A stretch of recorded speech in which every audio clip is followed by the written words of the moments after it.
Hello, આજે ફરીથી એક નવા સૂપની રેસીપી શેર કરું.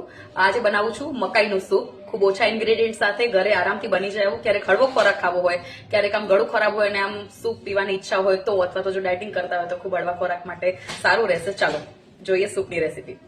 સૌથી પહેલા થોડુંક ઘી લઈ લઈએ અને પછી થોડુંક ગરમ થાય એટલે એની અંદર આપણે આદું છીણેલું છે, લસણ છે અને લીલા મરચાં છે, એને બરાબર સાંતળી લઈએ.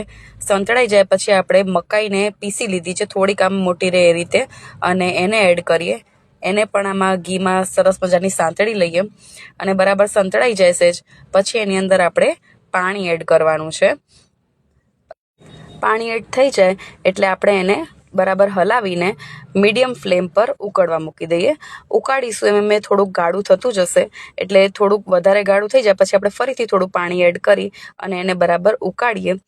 અને હવે એની અંદર છે ને થોડો ઉકાળ આવી જાય એના પછી આપણે લીલી ડુંગળી લીધી છે, એનું જે ગ્રીન પોર્શન છે એને કટ કરીને નાખીએ. જો આ ઉકળી ગયું છે એટલે આપણે લીલી ડુંગળી છે એના થોડી કટ કરીને સરસ મજાની અંદર એડ કરી દઈએ એટલે એનું થોડુંક આમ ક્રન્ચી ટેસ્ટ પકડાશે અને બરાબર એને ઉકાળીએ. જો એકદમ સરસ ઉકળી ગયું છે, છેલ્લે આપણે એમાં થોડુંક મીઠું એડ કરી દઈએ અને હવે આપણું સૂપ બરાબર રેડી છે. તમને જે પ્રકારની થિકનેસ જોઈતી હોય એ રીતે તમે પાણી એડ કરી શકો છો અને આપણે એને સર્વિંગ માટે લઈ લીધું છે. સરસ મજાનો સૂપ તૈયાર થઈ ગયો છે.